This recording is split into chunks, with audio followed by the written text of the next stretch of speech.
Alistair Beaumont and I were known throughout the capital as a model couple. He never interfered when I spent a fortune on my old flame. I tolerated his countless paramours outside our home.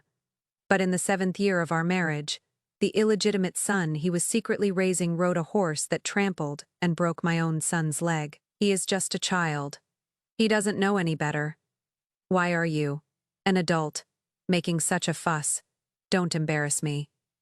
His face was grim as he pushed a banknote for 50,000 silver pieces towards me, an offer to buy my son's leg. Seeing the poorly concealed disgust on his face, I knew then and there that his end would be anything but dignified. Seraphina was not Alistair's first mistress, but she was the first to have his child and brazenly confront me with it. Me son, Damien, was writhing in agony as the imperial physician set his leg, and we still didn't know if the limb could be saved. Yet she, under the guise of an apology, stood before me with her head held high, fiddling with the kingfisher feather hairpin in her hair. The ornament was precious, but my elder sister was the highest, ranking imperial consort. There was no treasure she hadn't given me. A mere hairpin was beneath my notice.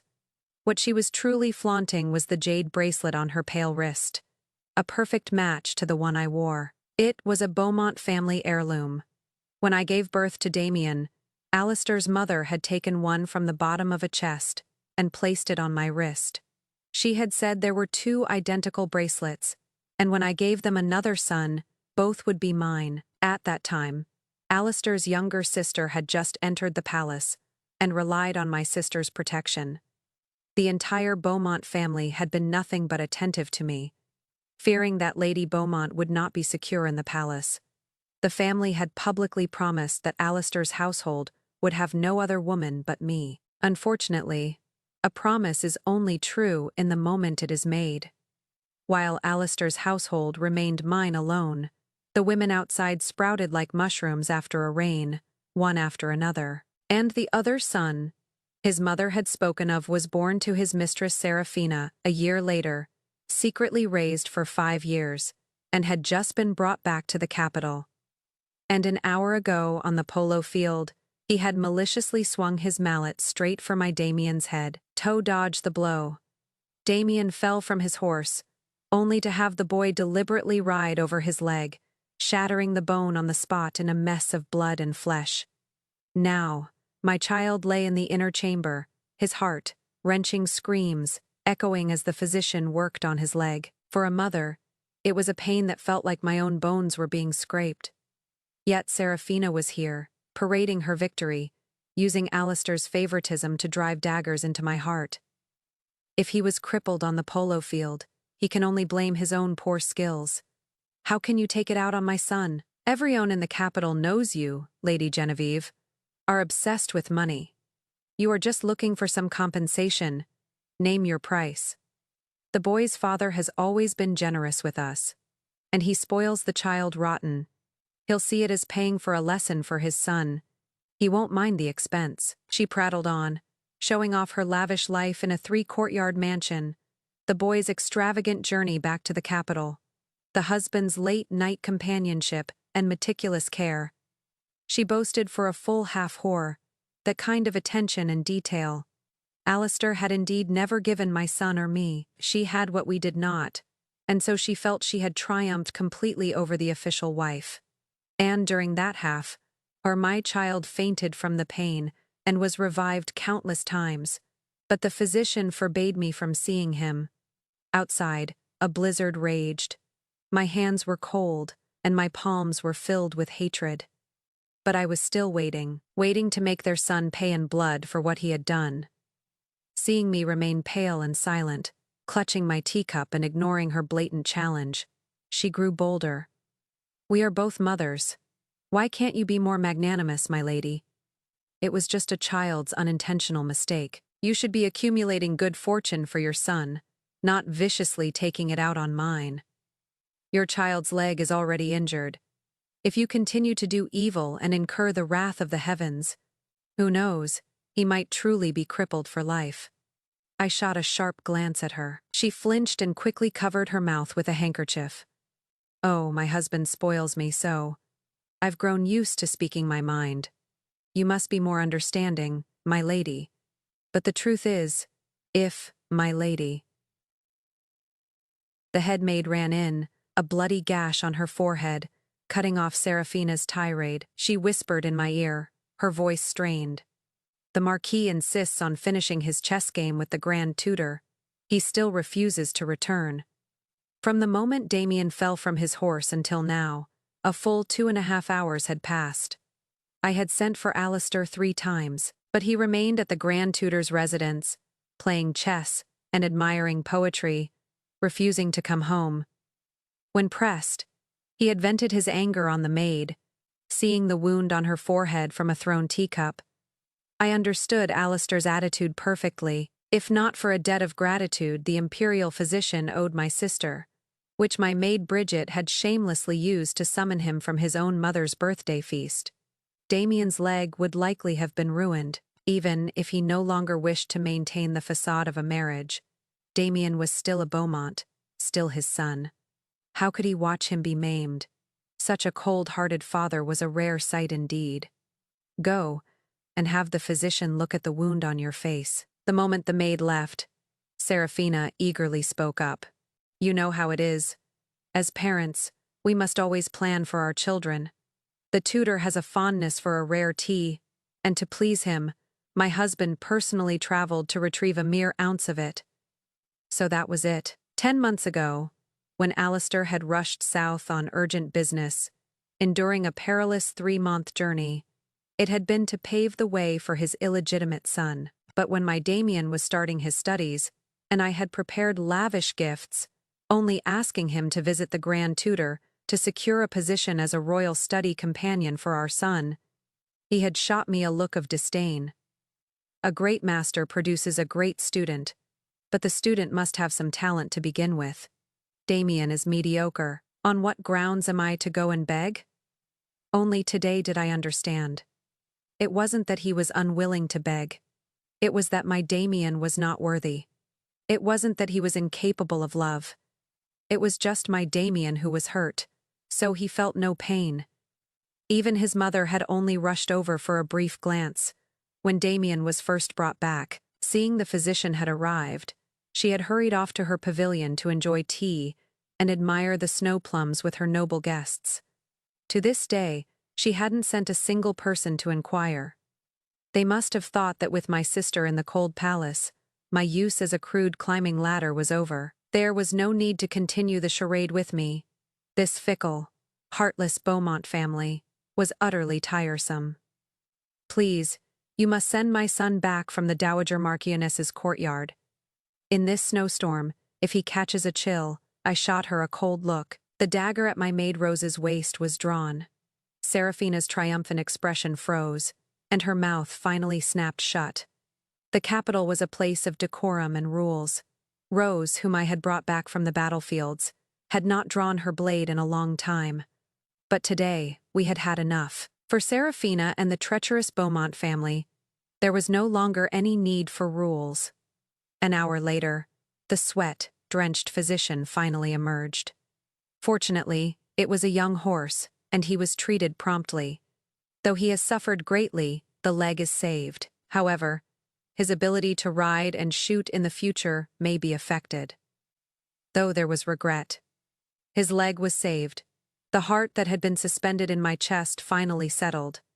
The physician left with my heavy token of gratitude. Serafina, however, looked rather displeased. It was a glancing blow that didn't even hit his head. He got scared and fell off the horse himself. Who can he blame? Instead of blaming your own son for being a coward, you blame others for playing with him. At this rate, what child in the capital will dare to associate with your son? It was just child's play, and his leg is fine. Making such a scene and holding my son captive. Aren't you afraid of being called a sore loser? Apologize to my son, and I will forget your rudeness today. How about it? It was only after the physician's figure had completely vanished that I finally lifted my eyes to look at her. Playing games. I am the best at playing games. With a glance, Bridget and Rose moved in perfect sync, slamming the heavy doors shut with lightning speed. A shameful business should, of course be done behind closed doors. I rolled up my wide sleeves, as Seraphina's face paled in shock. Her two servants were held at knife point by my maids, unable to move. "How dare you?" Seraphina's words were cut short as I seized her by the throat. "On the battlefield, killing a man is like cutting a melon. Killing a helpless woman like you. What do you think? Does a woman raised on the frontier dare?" Amidst her disbelief and terror, I lifted her frail body over my head and slammed her to the ground. Thud. The bracelet on her wrist shattered, and her forehead was bleeding. The once arrogant woman was now a pathetic heap, clutching her stomach and gasping for breath. But I gave her no respite. I dragged her by the ankle to the center of the room. "Did you not think of this when you attacked my Damien?" Finally knowing fear, she had no time to beg for mercy, before I grabbed her by the neck again, lifting her high into the air. Our eyes met. This time, I was the one smiling. "My game, do you like it?" I deliberately let my hand tremble. She flinched in terror. "What is with that expression? It is just a little game of lifting you up. You are not a sore loser, are you?" She couldn't answer. My grip tightened. Her breath came in ragged gasps, her small face turning white. "I tolerated you, only because I was afraid of disturbing the physician and harming my son. Since you delivered yourself to my door, of course, I must shut it to beat the dog." She finally realized something and struggled desperately. Unable to break free, she kicked at me with hatred. I suddenly pulled a pin from my hair and stabbed it repeatedly into her thigh. The silver pin drew blood. She was drenched in a cold sweat of pain, but I wiped the blood on her face. "Oh, so you feel pain when it is you being stabbed. But my Damien is only 6, and you incited your bastard child to attack him so viciously, to ruin his life. You are so brazen as to challenge me to my face because you thought your son was safe with my mother-in-law, didn't you? But unfortunately for you, he is kneeling in the snow. For as long as you have been shouting, he has been kneeling. How about that? Isn't this game much more interesting? A leg is just a leg. My Damien's could be saved. Hers, not necessarily." Her eyes filled with terror, and her body trembled. Her manicured hands clawed at my blade. Calloused ones, but it was futile. I tightened my grip, enjoying her terror. "As you said, it is just 2 legs. The Beaumont family is wealthy enough to compensate. Name your price. Better yet, add your son's 2 legs to the bill. I can afford it." She was terrified, shaking like a leaf, struggling like a dying fish. "Please, I beg you, spare me. That is more like it." Every one of Alistair's mistresses who came to me had left with basins full of gold, bowing in gratitude. A man enjoys a moment of pleasure in his bed. It should not be paid for with a woman's blood and tears. My principle was simple. If you are reasonable, we can part amicably. For the women Alistair tired of, if they came to me with a good attitude, I never changed them. As long as they didn't challenge my position as the lady of the house or threaten my son's status as the heir, I was happy to spend the Beaumont's money to earn a reputation for generosity. Of course, there were those who pretended to be above money, wanting only love. I ignored them, letting them suffer unrequitedly until the fickle man's interest waned, and they retreated in disgrace. True love, a fleeting thing, not nearly as reliable as a stack of banknotes in hand. To want only love is foolish. To charge in here like Seraphina, without a thought in her head, was utter stupidity. Seeing she was about to pass out, and not wanting a death on my hands, I slammed her to the ground again. I wiped my hands with a cloth. The nanny had prepared and went to see my son. As she lay on the floor, a large mouthful of blood suddenly gushed from her vicious mouth. She lay there like a dead dog, motionless. Seeing her disheveled and miserable state, the anger in my heart finally subsided a little. She wants to see her son. Let them be reunited. Choose some of the filthiest curses, and repeat them to the Dowager Marchioness in public. Remember, just repeat the words. Don't let them meet. After all, my dear husband had set this trap for me. I had to return the favor with a gift he would have to swallow, no matter how bitter. Genevieve, get out here. The carved wooden door was kicked open. Alistair, wrapped in a greatcoat, strode in with a blast of wind and snow. His grim face was darker than the snow-laden sky. When my sister had arranged my marriage to him, she had made it clear, how he treated me would be how she treated his sister. The Beaumont family had wealth, but no real power. My sister, though an imperial consort, was confined to the palace and could not look after me, her only remaining family. The Beaumonts wanted power. My sister wanted stability for me, and I needed money. Alistair and I were a match made in heaven. After all these years, he still couldn't stand my coarseness, and I hated the smell of perfume from the courtesans he frequented. But in public, we were always the most respectable of couples, giving each other ample face. But today, his family was in power, and mine was in decline. He was done with the pretense. When Damien was injured, the butler had sent for him. But he had used the excuse of urgent business to delay his return. He wouldn't even lift a finger to send a note to the imperial physician. It wasn't until half an hour ago, when I released Seraphina's old nanny, that he had returned, galloping through the snowstorm. Bring that mother and son to me. In the Emperor's own capital? You dare to defy the law and use private punishment? Do you know what trouble you will bring upon this house? Genevieve, if you won't think for yourself, at least think of your son. If you continue this madness, no one can save you. His face was weathered, his expression one of pure rage, but from beginning to end, he never once asked about Damien. He didn't ask, but I had to tell him. As a father, shouldn't you ask about your son? His leg bone was crushed by a horse's hoof. When the physician cut open his flesh to set it, he fainted from the pain 5 times. But you, his so-called father, were not there. What was he doing? Drinking tea and admiring the snow with the Grand Tutor, begging the old man to take his illegitimate son as a disciple, securing a future and fortune for the child he truly loved. Alistair instinctively fiddled with the jade ring on his thumb, a habitual gesture when he was guilty. I told you long ago, Damien is not suited for martial pursuits. You insisted on him riding and playing polo. Now that his leg is broken, who is to blame? I haven't blamed you for ruining the foundation of the Beaumont line. Yet, you have the audacity to blame me for not hovering over you women and children. Meeting my calm, almost icy gaze, he turned his head away. What is done, is done. It is out of the question for this house to have a crippled heir, and you, having damaged your body, are unlikely to conceive again. Seeing that I still hadn't responded, he thought I was considering his words and relaxed. Mother has probably told you. I have another son, who has been living outside for many years, and has suffered greatly.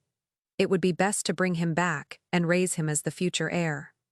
This would preserve the family's dignity, and Damien would have someone to look after him. He sighed, feigning sadness. As a father, this is all I can do for Damien. A cold smile spread across my lips.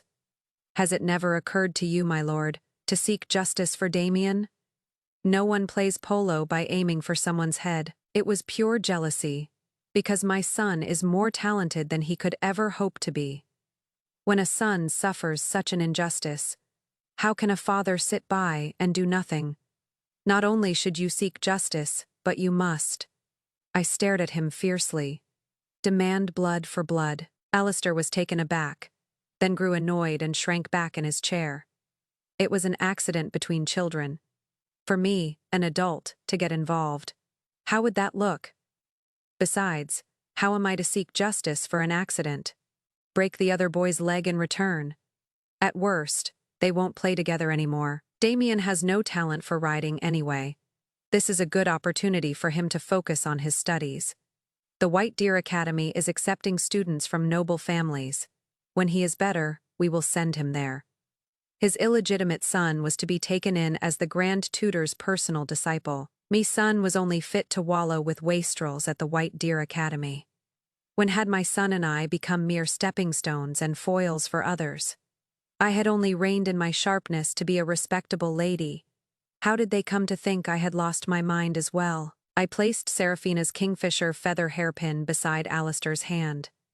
Leaning in, I looked into his trembling eyes and asked one last time, "So, you do not intend to pursue this matter?" His pupils contracted, and he suddenly lashed out. "I am a marquis of the realm. To squabble with a child, even if you are not ashamed, I am. If you continue to be unreasonable, do not blame me for being unkind. But what if I insist, Genevieve?" He met my gaze, his own filled with menace. The oil lamp crackled, illuminating the murderous intent in his eyes. I understood then, in this Beaumont house, only one of us could survive. After a long moment, he finally backed down in the face of my unyielding coldness. He pushed the banknote towards me. "Take this 50,000 and let the matter of Damien be forgotten." To justify himself, he deliberately raised his voice. "A child made a mistake and hurt someone. For you, an adult, to make such a fuss will only bring shame upon this house. If you care for neither dignity nor your position as the lady of the house, surely you care for money." It was true. I did care for money. Me maternal grandfather's army, the White Army, required a constant flow of silver to maintain. It was the foundation of my sisters and my security. When I married Alistair, he sought power, and I sought money. We each got what we wanted. As for love, his endless parade of mistresses, and my relentless extraction of wealth from his family, were proof enough that it did not exist between us. We had coexisted peacefully for so many years, well versed in the art of being a respectable couple. But he should not have had an illegitimate son, and he should not have elevated that son above my own, cruelly paving his path with my child's blood and flesh. In Alistair's unconcealed impatience and his disdain for my son, I knew that he, the one who had first broken the peace, was going to die without dignity. 50,000 silver pieces for your son's leg. Is that the price in your heart, my lord? He exploded. What nonsense are you talking about? What more do you want? Even if you drive that pitiful mother and son to their deaths, Damien's leg will not heal. He is already crippled. Must the entire house be sacrificed for him? Must you drag this to the authorities before you are satisfied? Have you considered your sister's situation in the cold palace? My sister, the imperial consort, was in the cold palace, while Alistair's sister, pregnant with a royal child, had been made a consort and no longer needed my sister's protection. So the Beaumonts had discarded me, turning on me so suddenly that even my son was treated like dirt. He hadn't even asked about the extent of Damien's injuries before declaring him crippled. The situation was dire. He, who had once been so accommodating, had learned to threaten. I raised an eyebrow and laughed. But that bloodied mother and son are in your mother's hands. Our grandmother is a loving woman. She has already stood up for Damien. I hear one has had their teeth knocked out, and the other has had a leg broken. They are kneeling together in the snow in the back courtyard. Alistair's sharp-featured face, meeting my cold smile, instantly turned deathly white. He chased after me to his mother's courtyard, his voice trembling as he asked, "Where are they? Mother, they are not ordinary people. You cannot punish them." The Dowager Marchioness was being massaged by her maids, completely oblivious to his meaning. She lifted an eyelid and sneered. "I don't care which noble house that little beast comes from. He has disgraced my family and must be punished." With that, she shot me a cold look. "A general's daughter, they say. I think the Beaumont's wealth has softened your bones. You have no backbone at all. You let that little bastard curse you to your face and dare not retaliate. He keeps saying his father will protect him, that no one dares to touch him. He even dared to tell us to wait for his father to come and take our lives. I am an old woman. No one has ever threatened me like that. I've taken one of his legs. Let's see who will come and take my life." Alistair was struck as if by lightning, his body swaying. He did not know that when Damien practiced riding, I always supervised him personally. There had never been an accident. Only today, as I was taking Damien out, his mother had detained me. She had played the elder, lecturing me before introducing Alistair's cousin and his illegitimate son, Leo. As the lady of the house, you must be magnanimous. It is only a child. The Beaumont family is large enough not to let its own blood wander outside, and that cousin of yours is a gentle, agreeable girl. Clear out the south courtyard. We will settle that pitiful mother and son there soon. Ignoring my grim face, she had risen, leaning on her maid's arm. Lady Beaumont is with child. The physician says it is almost certainly a prince. The future of the Beaumonts, her future, is limitless. But the imperial consort has been in the cold palace for over a year. The emperor has not mentioned her once. Tell me, with all the enemies she made, can she truly live out her days in peace without protection? She had me by my weak point. She smiled. You are a smart woman. A smart woman knows how to adapt. If not for yourself, then for Damien and your sister. As she passed me, she sneered. Remember, as long as I am here, you will never be the one in charge. She had leisurely gone to the pavilion to admire the plum blossoms with her fawning guests, leaving me alone in the drafty corridor, chilled to the bone. Hatred hit me like a gale.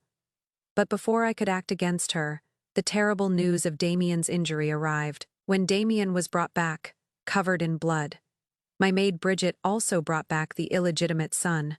Leo, her eyes were red as she told me. The young master was injured because of his deliberate actions. Afterward, he showed no remorse, even whipping the horse that had trampled the young master, cursing it for not killing him. I did not dare to shed blood in the capital, so I brought him back for you to deal with. I only glanced at the vicious child before I saw the protective amulet around his neck, engraved with Alistair's name, and I knew who he was. Connecting this to his mother's threats, I understood everything. This child was their chosen heir. So I smiled.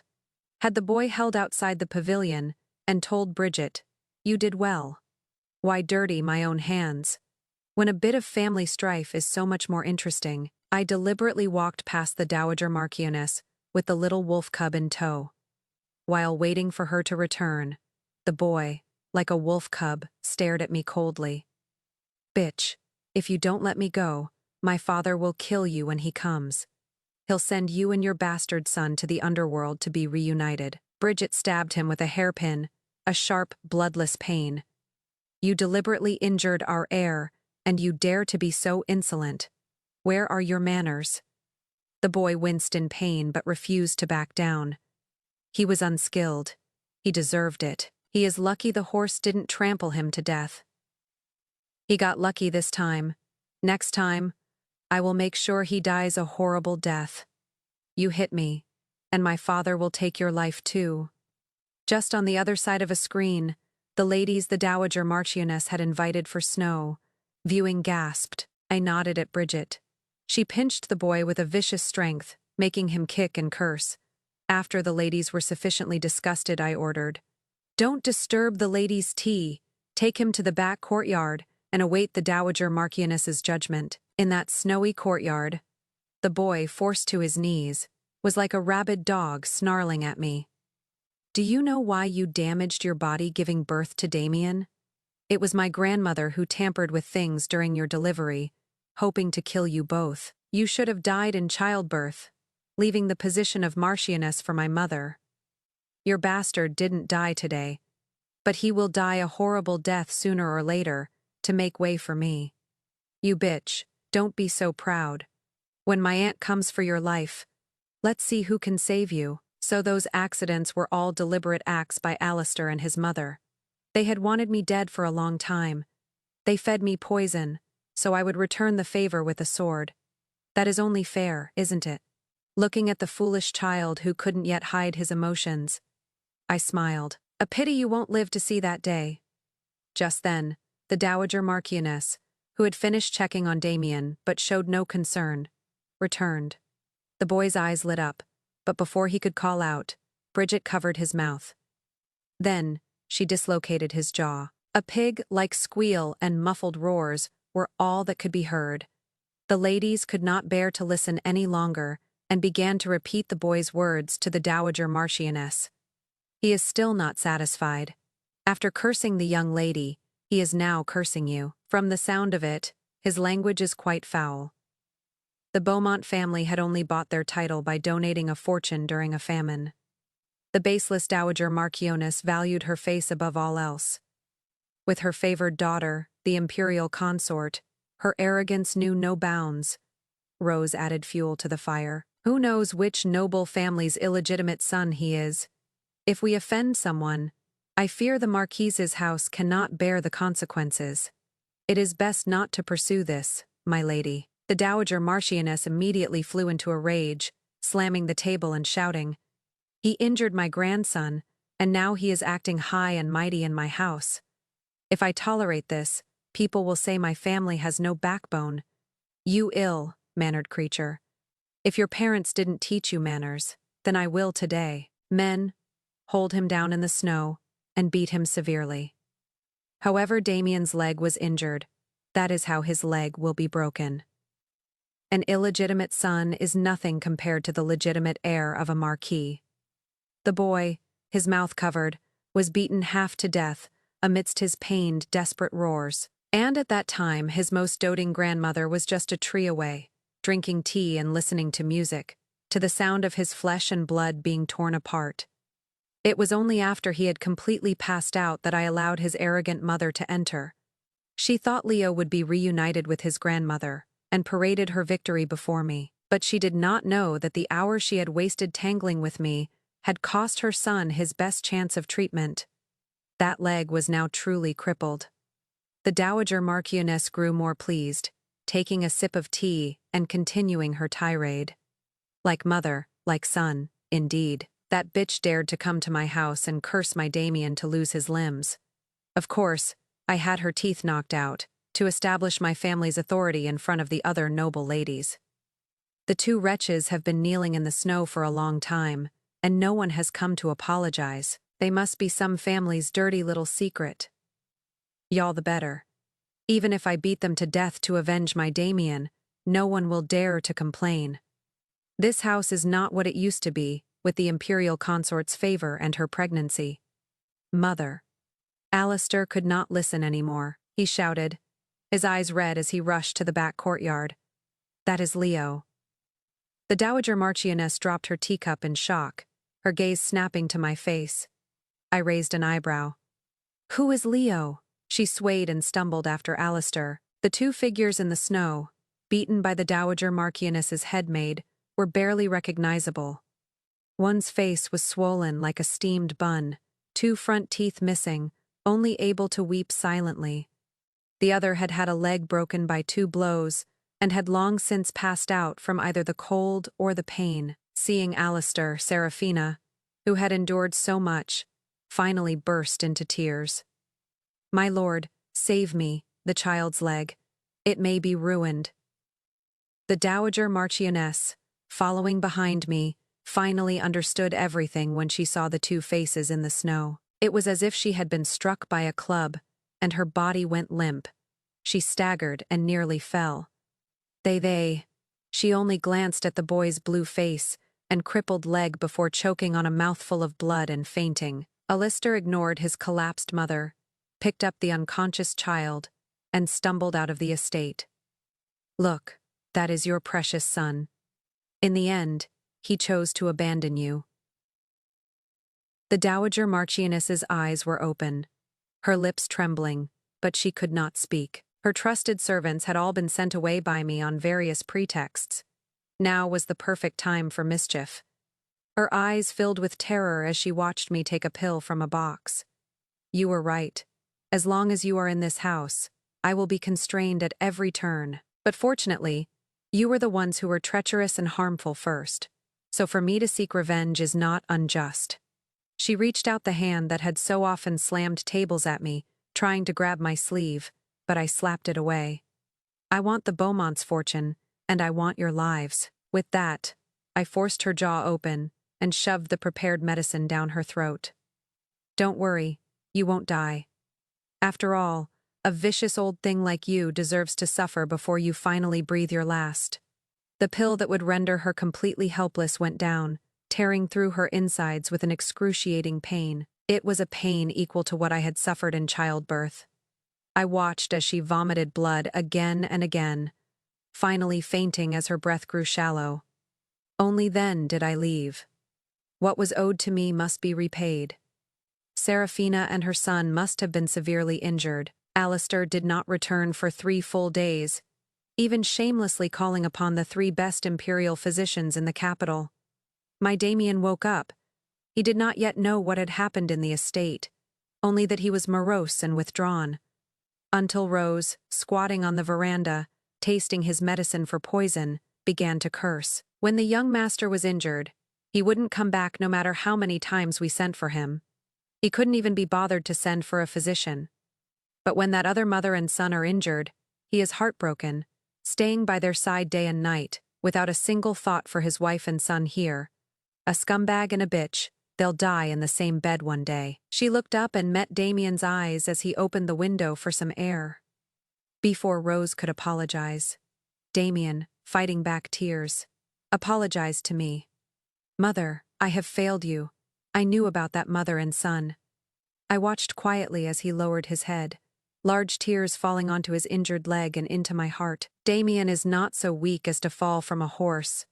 When that boy swung his mallet at me, he deliberately revealed the protective amulet my grandfather gave to my father. In that moment of distraction, I lost my balance and fell. He pulled on the reins with pure malice, riding his horse over me. Though I managed to roll away and protect my vital organs, my leg was still crushed. At that time, he looked down at me and sneered that only when I was crippled would you suffer, and he and his mother could have everything. My leg hurts, mother, but my heart hurts more. I dared not speak of it. I did not want you to bear such pain. It is I who have failed you. The 6-year-old child sobbed. It broke my heart to see him. I pulled him into my arms. It has nothing to do with you. The true culprits are still acting righteously. You are just a victim. Why blame yourself? But he shook his head. Father is foolish, and grandmother is muddled. They are not worthy of your efforts. You have endured so much for me, for a child with the tainted blood of the Beaumonts, cleaning up after father, planning for my aunt, and managing this household. I am a sinner. It is I who have trapped you for your entire life. I gasped, and held his face, which looked so much like mine. How could you think such a thing, if not for you? I would not have cared how long my life was. But because of you, I saw another me who needed me. Only then was I willing to turn my killing blade into a sheltering umbrella, to live a different life for that you and me. Damien, the sins of the adults are not your fault. Besides, the petty tricks of this household are nothing compared to the deadly strategies of the battlefield. Crash. The wooden door was kicked open again. Alistair, his eyes filled with hatred, stared at us. So what? You've ruined Leo, but your own son is still a cripple. And you, having damaged your body, can have no more children. If I want more, Serafina can give them to me. You think you've won, Genevieve. Your retribution is coming. Damien's hand, clutching my sleeve, trembled. His small face was deathly pale. Suppressing his pain and tears, he asked Alistair, "So, you are happy that my leg is broken, father?" Alistair frowned slightly and glanced at Damien. "You were unskilled. It was your own fault. Must you, like your crude mother, cling to this matter? Your brother's life has been ruined because of you. Are you satisfied? I think your broken leg is the result of your mother's many sins, a retribution visited upon you." Alistair. Damien's face lost all color, and he trembled like a leaf. Alistair not only showed no remorse, but even a flicker of pleasure at seeing our pain. "I did not come here today to argue with you. The family elders have been summoned to the ancestral hall. I am going to grant Serafina and her son the status of an official wife and legitimate son, as compensation." Seeing my brow furrow, he laughed. I am not here to discuss this with you. I am informing you. This family cannot be ruined by you two. He turned and left, the swirling snow quickly obscuring his figure. Damien looked up, trembling. Mother, if you feel wronged, take the money and a letter of separation and leave. Damien does not want to be a burden. Silly child. Everything in this house should be yours. If I leave, who will make them pay for their crimes? Who will reclaim what is rightfully yours? I stroked his head and smiled.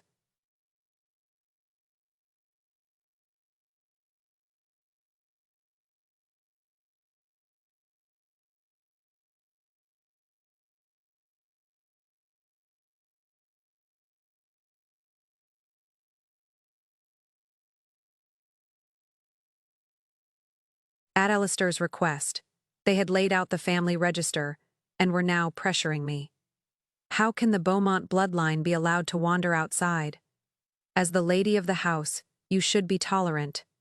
For so many years, the family has been generous in allowing you to be the sole woman in the household. Genevieve, do not push your luck. With Alistair's sister now a favored consort, the entire clan's status had risen. Their attitude towards me was vastly different from before. Before they could begin their lecture, I quickly agreed. Uncles, you are all right. As the official mother, how could I turn my own child away? Not only must he be brought back, but he must be brought back in style. They were all taken aback, their planned rebukes left unspoken. They instinctively looked at Alistair. He sneered, his eyes sizing me up. It is good that you are self-aware. Once Seraphina enters the house, the management of the household will be given to her. If you are obedient, there will still be a place for you here. The abandoned courtyard in the back. Clear it out, and you can live there, praying for the family's descendants. And if I am not obedient, you will have me killed. I laughed at his overconfidence. He was pleased with himself and opened the family register, but just as he picked up the brush, the butler rushed in. My lord, it is terrible. 3 mothers and their sons have appeared at the gate, all claiming to be here for their children to be recognized by the family. The entrance is completely blocked. And those women are all old acquaintances of yours. What? Alistair's brush fell to the floor. The women at the gate refused to enter. They stood before the crowd weeping. The marquis' house is too grand. We fear that if we go inside, we will disappear without a trace. We want nothing else. Only a word from the marquis. If Alistair did not go out, they would not leave. Clutching the banknotes I had given them, they recounted their romantic pasts with him, one tearful story after another. Fearing the crowd would not believe them, they even discreetly revealed the red mole on his buttock, the birthmark on his lower back, and his favorite positions. The mortified butler, left with no choice, finally relayed everything to the elders. They are all women the marquis kept for a time. They all have evidence of their relationship with him. Alistair shot me a murderous look. I brushed off my sleeves and smiled. Are those all my children? If we are to recognize them, let us recognize them all. As the uncles have said, it is my duty to bear children for the family. In this way, I have fulfilled my duty. Alistair trembled with rage. Before he could point a finger at me, I said, if the marquis does not go and silence them soon, I fear this scandal will reach the emperor's ears and ruin the imperial consort's future. The elders' faces paled. Their arrogant demeanor vanished, and they all urged Alistair to go and handle the mess. Zone illegitimate son could be explained away, but 4 appearing at once could only mean the Beaumont family's morals were corrupt, and Alistair's character was base. And the 3 women were righteous. We are all the marquis' women. If she can bring her child to be recognized and enjoy the wealth of this house, why can't we? Oh, so her child looks like the marquis, and that makes it right. Well, look at my child. This widow's peak. These peach blossom eyes. Isn't he the spitting image of the marquis? Never mind her child. Look at mine. These long legs, this fair skin, if not from his father, then who? As for mine, well, the birthmark on his buttock is not something to be shown in public. The marquis's wet nurse would know at a glance. These 3 women, whom Alistair had kept for a year or 2 and then discarded, had also once tried to demand a position from him, only to be met with humiliation and abandonment. When I gave them a way out with my money, they had been grateful. Now, hearing that Alistair was in trouble, they had all rushed to help, eager to kick him while he was down. Overnight, they had found a few children from somewhere, and were now all demanding recognition. Alistair was cornered and could only back down. The Beaumont family has a fine reputation. There has never been any talk of mistresses, let alone illegitimate children entering this house. If you continue to harass us, do not blame me for reporting you to the authorities. The bedridden Dowager Marchioness vomited blood again, keeping Alistair busy all night. Sitting in a private room in a tavern, the 3 women raised their teacups to me. When you gave us that money, we were still resentful. We hated you for relying on your connections in the palace to be the sole woman in Alistair's life. But later, we understood. A place like that is not somewhere we could survive on mere bedroom favors. Thankfully, you gave us enough money to cut our losses and move on. And thanks to that money, we were able to find a good life for ourselves. Now, being able to give Alistair a kick is quite satisfying. To your clear-headedness, to our freedom, and to Alistair getting what he deserves. In the flickering candlelight, I saw a new vibrancy and self-assurance on their faces, so different from before. The world is wide. We should not be imprisoned by our circumstances. If you are brave enough to leap, a new world awaits. After the meal, they left the capital overnight. After all, Alistair was petty. He would quickly devise a counterplan and strike when we least expected it. For them to help me at this time was a rare display of female solidarity. I could not put them in danger. The sky was dark, promising a storm. Watching the 3 carriages disappear down the empty street, I tightened my coat and whispered to their unseen backs, "I am truly happy that you are living so well. I wish you a safe journey and a peaceful life." The next afternoon, a heavy snow covered everything. The empty streets were almost devoid of carriages, but it was at this time that the imperial consort summoned me to the palace. The eunuch said she had never given birth, and was filled with fear, and wanted me and Damien to comfort her, knowing full well that Damien was injured and could not walk easily. The eunuch still insisted on having him carried to the palace in the blizzard. No amount of pleading would make him relent. Finally, he said with a half-smile, "If he is truly injured, that is understandable, but I must open this cast and see for myself if the young master is truly hurt, or if you, my lady, are simply unwilling to brave the snow and defy her highness's will." I knew then that this was a deliberate attack on me through my child, and it could not be avoided. I drew the great sword my grandfather had used to slay our enemies. Perhaps my Damien cannot escape this pain, but it will be after blood has been spilled, after this matter has been brought before the emperor for justice. Tell me, eunuch, when the houses of Beaumont and Valois are torn apart, will anyone care if an insignificant eunuch dies in my courtyard? The eunuch's face turned pale. He quickly made way and allowed me to enter the palace alone. I stood in the corridor in the snowstorm for 2 hours. By the time the sky darkened, the imperial consort finally summoned me. She was adorned in silks and jewels, like a magnificent peacock, lying on a couch, her proud head held high. She feigned an apology to me, kneeling on the floor. "I am prone to sleep during my pregnancy. I just woke up. You are not angry that I have neglected you, are you, sister-in-law?" Her unintentional mistake, even if reported to the emperor, would not bring me drenched and frozen any justice. I understood and replied, "I would not dare." She chattered on about the Dowager Marchioness's health, the Beaumont's situation, and Damien's body for a full half-hour, never once telling me to rise. Seeing that I remained composed, she lost interest and got straight to the point. "That child is intelligent and learned, just like his brother was as a child. He likes him, and mother likes him too. You have always been one to plan 3 steps ahead. You must see the future of the Beaumonts, mustn't you? Times have changed. You should remember how the Beaumonts once had to beg for their dignity. You should know how to restore it." With that, she gestured, and a servant brought a basket of charcoal and 2 steamed buns to me. She raised an eyebrow and smiled. "Go to the cold palace and see your sister. These are things she desperately needs. A gift from me. She should be grateful for my generosity and protection." But under the tray was a dagger.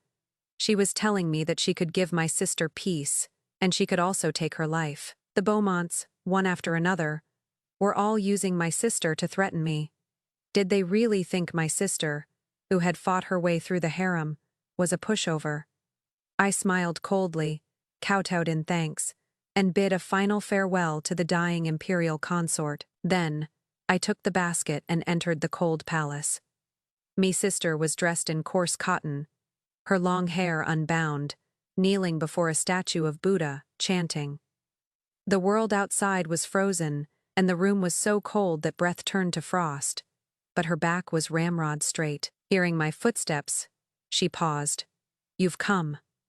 Our grandfather was a powerful general. Though our parents died on the battlefield, my sister was raised by the Empress Dowager as a hostage.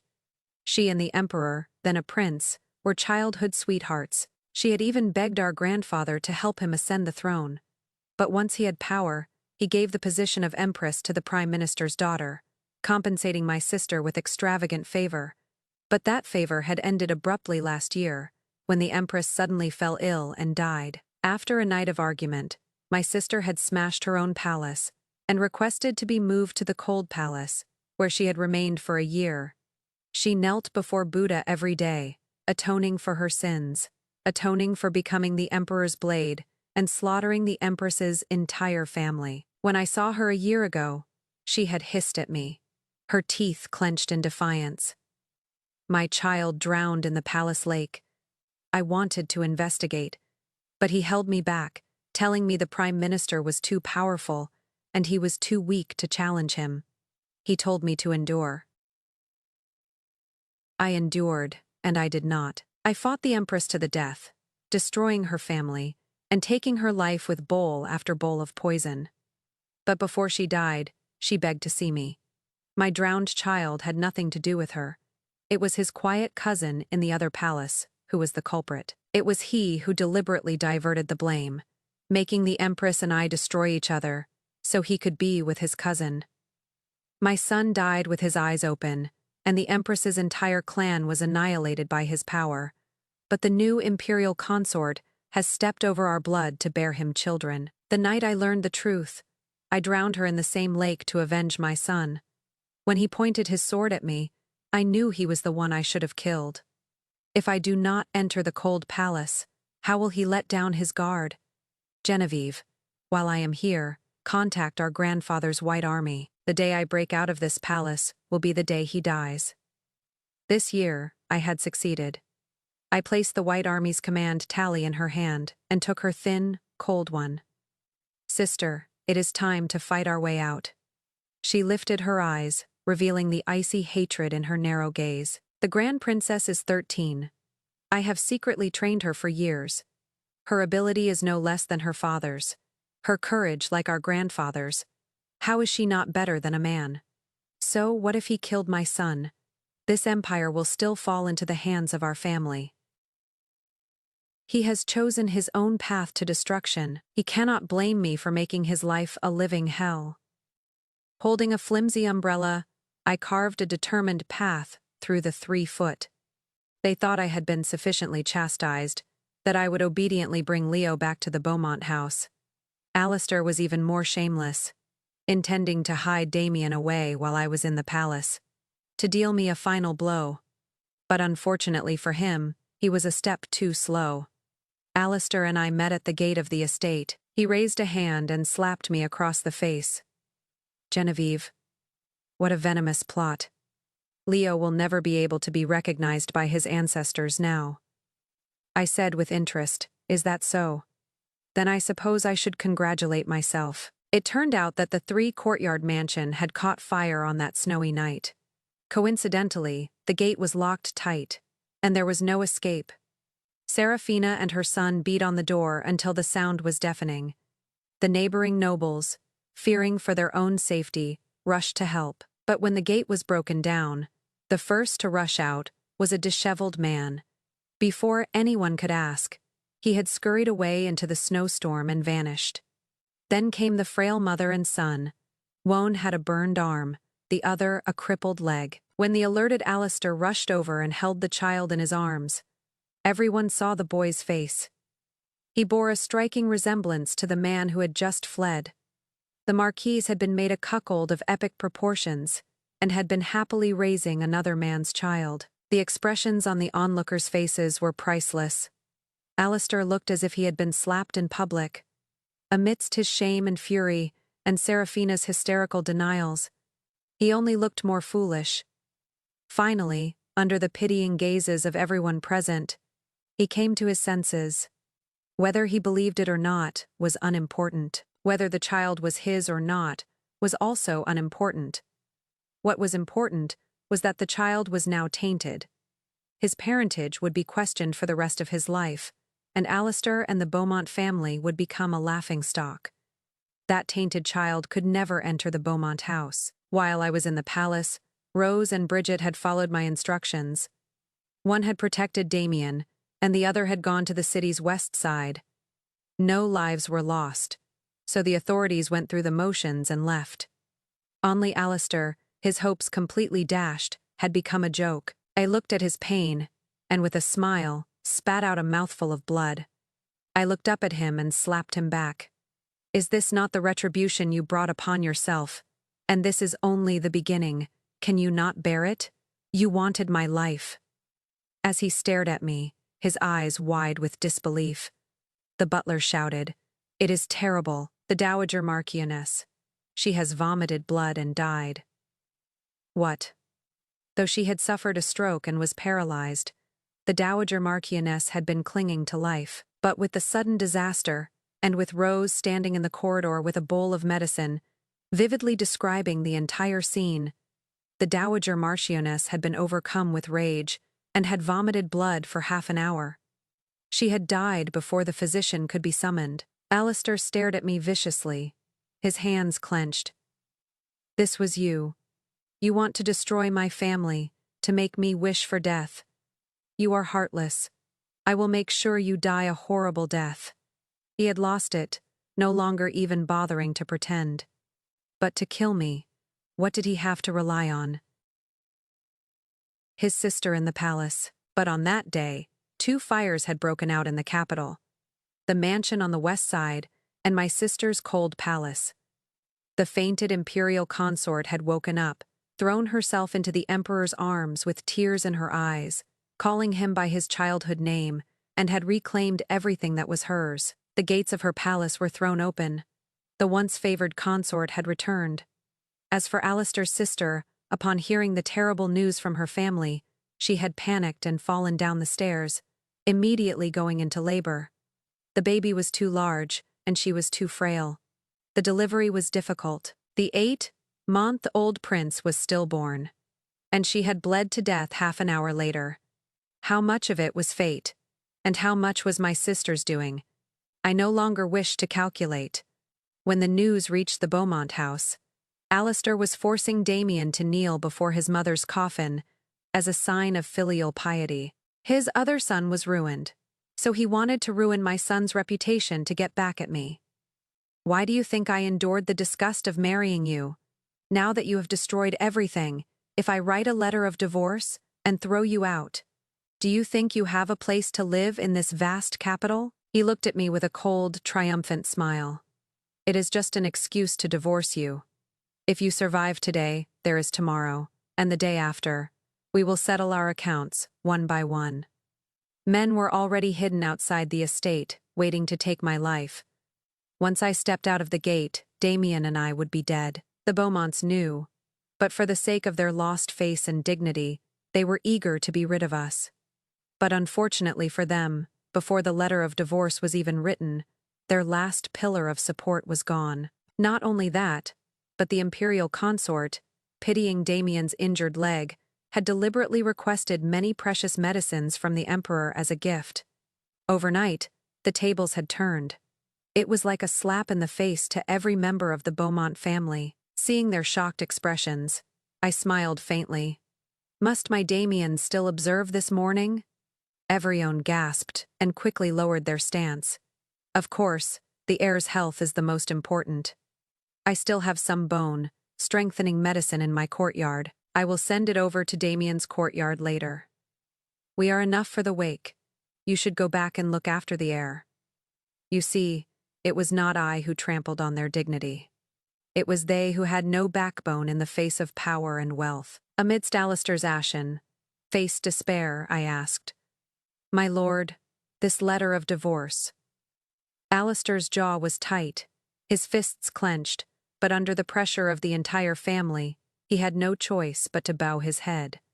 It was a moment of anger. We have been husband and wife for many years. Our feelings are deep. A smile spread across my face. I walked away, stepping on his unwillingness, his hatred, and his pain.